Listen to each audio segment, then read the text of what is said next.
Terus berupaya mengembangkan kompetensi dan skill pelaku UMKM binaan, Dinas Pemuda dan Olahraga Kota Makassar gelar UMKM Academy untuk batch kedua bekerja sama dengan Kala Institute Learning Development di Wisma Kala mulai 24 Maret hingga 29 Maret 2023. Direktur Kala Institute Learning Development, Disa R. Novianti, mengapresiasi UMKM Academy yang digelar di Spora Makassar. Menurutnya pelatihan yang dilakukan oleh Kala Institute Learning Development ini merupakan pelatihan yang sudah dilakukan jauh sebelumnya.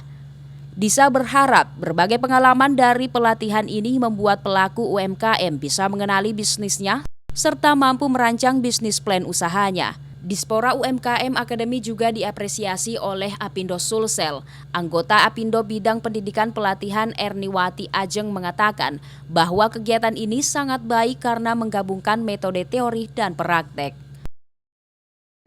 Apindo Sulawesi Selatan atas nama pribadi dan atas nama Asosiasi Pengusaha Indonesia mengucapkan terima kasih kepada